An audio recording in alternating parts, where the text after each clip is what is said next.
Salut à tous, on se retrouve aujourd'hui pour parler du Paris Saint-Germain ce mardi 22 avril et on commence tout d'abord avec le match du jour car ce soir le Paris Saint-Germain joue un match de Ligue 1. C'est un match qui aurait dû être joué entre les deux matchs d'Aston Villa, le match aller, match retour. On sait que le PSG avait demandé de reporter ce match et du coup c'est ce soir 20h45 au stade de la Beaujoire. Donc un match où bien sûr le PSG est déjà sacré champion de France, mais le PSG on sait objectif finir invaincu. Ça passe bien sûr par un résultat ce soir du côté du FC Nantes et c'est un match également pour préparer bien sûr parce que là dans une semaine jour pour jour mardi prochain c'est le déplacement à Londres bien sûr contre Arsenal, donc il y aura également un match là contre Nice vendredi. Donc voilà, ces deux matchs là Nantes et Nice seront très importants pour préparer bien sûr la demi-finale aller de la Ligue des Champions. Et concernant le FC Nantes, donc point sur cette équipe, donc les Canaries sont à seulement 3 points des barrages mais ont su obtenir de probants succès contre Lille et Nice récemment. Par exemple ils ont gagné contre Nice 1-2, une équipe comme que le PSG va affronter là dans quelques jours. Ils ont perdu 3-2 contre le Havre, ils ont perdu 2-1 contre Rennes. À une semaine du match face à Arsenal, les Parisiens feront-ils tomber le record d'invincibilité à l'extérieur à la Beaujoire? On espère bien sûr. Il va falloir bien sûr ne pas perdre ce soir, ce qui est totalement la portée bien sûr du PSG. Concernant cette rencontre, les gars, l'arbitre du match, quelqu'un de très important, c'est lui qui prend les décisions finales. Ça sera Jérémy Pignard qui sera au sifflet ce soir de ce Nantes-Paris Saint-Germain, en espérant bien sûr qu'il soit bon. Et on commence à parler de cette rencontre en faisant la conférence de presse bien sûr de Luis Enrique. Elle a eu lieu hier, bien sûr, la veille du match. Nous connaissons les difficultés d'un match à Nantes. Ça sera un match compliqué parce que, bien sûr, ils vont vouloir absolument prendre des points. Ils vont jouer à domicile contre une équipe qui n'a toujours pas perdu cette saison en Ligue 1. Ils vont vouloir faire tomber Paris, bien sûr. Donc voilà, ça sera compliqué. Donc Enrique, il a dit on doit montrer ça à chaque match et demain, ça sera une autre opportunité de le faire. Il faut penser à réussir à surmonter les difficultés à chaque match. Donc demain contre une autre équipe du bas de classement, parce que déjà contre le Havre, ça a été un peu compliqué, même si le PSG aurait pu gagner avec un plus gros score, il y a eu seulement 2-1, donc voilà, c'est quand même serré. Donc là, ça sera de nouveau un match serré, comme d'habitude, parce que là, c'est encore une équipe de bas de classement qui joue sa survie en Ligue 1, en gros. Aucun doute que ce match sera difficile. On joue à l'extérieur contre une équipe en difficulté, c'est une motivation pour nous d'affronter ça et de battre, bien sûr, un record. Toujours avec Luis Enrique, donc les tribunes médiatiques sur les incidents hier à Saint-Etienne, enfin, lors du match Saint-Etienne, vous savez, il y a un supporter, je ne sais pas si vous avez suivi, il a jeté une pièce sur un arbitre assistant, il a réagi par rapport à ça, on m'a dit que le match avait été arrêté. Je regrette ce genre d'action, je les condamne, je condamne vigoureusement l'indésirable qui a fait ça, mais pour moi ça ne reflète pas tous les supporters, c'est que quelques, voire un supporter, là c'était ce supporter qui a été retrouvé, les gars, qui est en garde à vue hier. Ce supporter de Saint-Etienne pourrait même faire perdre des points à son équipe de Saint-Etienne, ce supporter qui a jeté un projectile sur l'arbitre. William Pacho, donc il va très bien sans aucun doute, il avait été forfait, il avait été malade lors du match contre le Havre, donc là pas de souci, il revient. C'est le défi des entraîneurs de motiver, de maintenir tout le monde et surtout les joueurs qui jouent moins, de les raccrocher à ça, c'est un objectif que nous avons tous. Donc Pacho, il y a des chances ce soir qu'il joue, vu qu'il n'avait pas joué contre le Havre, il faut qu'il garde le rythme. Avant le match la semaine prochaine contre Arsenal, lui devrait bien sûr être titulaire, donc il doit jouer ce soir. Arsenal, bien sûr, il a été questionné par rapport aux Gunners. Nous allons le préparer de la même manière que contre Liverpool. C'est une équipe qui a au moins autant de potentiel qu'Arsenal, bien sûr, en parlant de Liverpool. Les corners, nous ne préparons pas notre équipe en fonction de ça en particulier, de cet aspect du jeu, mais attention, parce que les corners, on sait que Arsenal est redoutable dans cet exercice-là, sur coup de pied arrêté. C'est l'une des équipes qui marque le plus de buts sur coup de pied arrêté en Europe. Il va falloir, on dit qu'ils ne travaillent pas ça, mais il va falloir faire attention, parce que surtout que les gabarits sont plus grands. Il y a plus de grands joueurs de taille du côté d'Arsenal que du côté de Paris. Donc voilà, ça sera bien sûr une donnée qu'il faudra faire attention. Nous utilisons en fonction de ce qui nous semble opportun des corners directs courts, ce que nous considérons comme étant le plus dangereux pour l'adversaire. Je considère que nous avons un très bon niveau. Toujours avec Luis Enrique par rapport à la rotation, il a beaucoup fait tourner lors du match contre le Havre. Est-ce qu'il va faire tourner ce soir? Je fais tourner quand je pense que c'est important. Donc ce soir on verra, je vous montrerai les compos probables après. Quand arrivent les matchs de Ligue des Champions, je veux sortir le meilleur 11, mais pour remplir les objectifs que l'on s'est fixés, tu as besoin de 20 à 18 joueurs qui sont connectés, bien sûr prêts à jouer. C'est difficile parce que malgré le fait que c'est un sport d'équipe, les joueurs qui ont un comportement individuel différent, je ne vais pas changer ma manière de penser. J'aime maintenir le plus de joueurs possible connectés. Voilà l'équipe.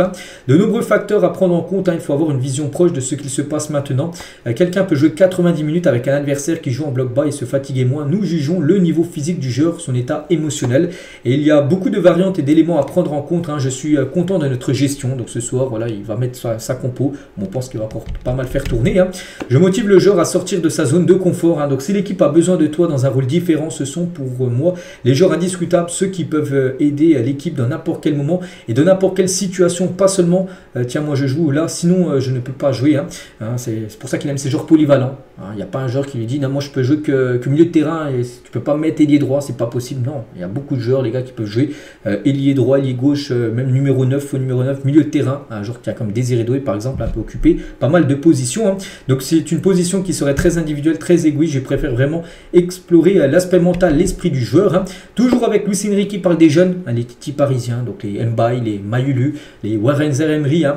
Donc les jeunes que nous avons ici au PSG ont un très bon état d'esprit. J'aimerais qu'ils aient plus de temps de jeu, mais c'est très difficile parce que bien sûr, c'est la concurrence. Voilà, les meilleurs jouent.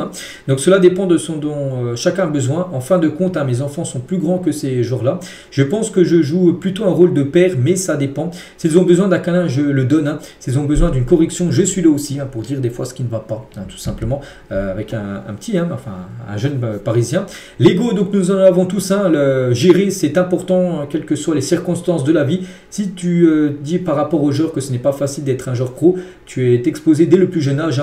Les réseaux sociaux sont très difficiles à gérer. Vivre dans une équipe de football implique de gérer ça, bien sûr, de bien gérer aussi de ce qui peut être dit sur toi sur les réseaux sociaux. Il parle aussi de la santé mentale des joueurs, c'est absolument clé. Nous n'allons pas le dire, mais pour nous c'est vital depuis le début. Il est très important aussi de gérer les charges au niveau physique et émotionnel, en particulier pour les équipes très exposées qui jouent tous les 3 jours, un peu comme le PSG bien sûr. Nous sommes l'équipe qui a donné le plus de jours de repos à Noël, c'était 10 jours de repos pendant l'intersaison à Noël. Si nous avions pu en donner 15, nous l'aurions fait. Ce qui est important, c'est que tu sois heureux en venant travailler. Donc voilà toutes les déclarations bien sûr. On parle aussi de Nuno Mendes, que vous pouvez lire, ou même sur Dembélé. Il y a la frustration par exemple de Dembélé à la fin du match. Il a été élu homme du match, mais on sait que les gars, il est un peu déçu par rapport à comment a joué Paris. Il a dit, Ousmane était déçu. C'est l'un des joueurs qui a le plus de grande capacité à gérer ses instants. Il voulait transmettre cela à ses partenaires que oui, la qualif était là en demi-finale, mais que le PSG a frôlé quand même au moins les prolongations. Je ne parle pas non plus d'élimination, mais frôlé au moins les prolongations. On ne sait pas ce qui aurait été passé au Villa Park en prolongation. Donc ce match a été composé de plusieurs moments. Il y a eu beaucoup d'excitation au début, puis on a perdu le contrôle après, avec une quasi-égalisation sur les 2 matchs. Puis le contrôle est revenu. Parfois, le résultat ne reflète pas tout ce que tu as tout donné. Sur l'ensemble des 2 matchs, nous méritons notre qualification. Voilà en gros tout ce qu'il a pu dire Luis Enrique, bien évidemment, lors de cette conférence de presse. On bascule maintenant sur les compositions probables. Donc, une de l'équipe et une journal Le Parisien. Donc, nous regardons bien sûr côté PSG. J'ai pas vu encore le groupe. Là, quand je fais la vidéo, il est 9h55, donc mardi matin. Le groupe va être dévoilé, on sait rien, peut-être dans 10-20 minutes, je ne sais pas quand exactement. Donc pour l'instant, là c'est Safonov. Donc là sur la compo de l'équipe c'est Safonov. Et là la compo du journal Le Parisien c'est Donnarumma. Alors, on ne sait pas qui golera. Safonov avait gaulé le dernier match contre le Havre. Peut-être Donnarumma reviendra. À une semaine, bien sûr, il doit garder le rythme. Une semaine avant le match, bien sûr, contre Arsenal. Donc là, Mendes sur cette compo-là. Donc là, pareil. Pacho devrait jouer. Pacho, les gars, il n'a pas joué contre le Havre. Il doit garder du rythme. Il doit jouer. Il jouera ce soir titulaire. Marquinhos aussi devrait être titulaire avec Zaïre-Emery, défenseur droit. Donc Fabien Ruiz, Vitinha, Neves et Kangini, Dembélé, Kvaratskhelia. Et là, est-ce que ça bouge Kvaratskhelia, Dembélé, Kangini? Voilà, c'est quasiment la même compo. Il y a seul doute peut-être par rapport au gardien et peut-être par rapport à un joueur au milieu de terrain. Voilà, donc voilà, normalement la compo de départ. Côté Paris Saint-Germain, on peut voir aussi côté Nantes. À noter que comment il s'appelle, Anthony Lopez est forfait. Le ballon à fond fait son grand retour dans le groupe. Il n'a plus joué depuis le 24 novembre dernier. Lafond, donc il était avec l'équipe B de Nantes parce qu'il ne voulait pas être le remplaçant d'Anthony Lopez et être sur le banc en Ligue 1. Donc il préférait jouer avec la Nationale 3 en équipe B. Donc Lopez il est blessé, il a reçu une béquille lors du dernier match.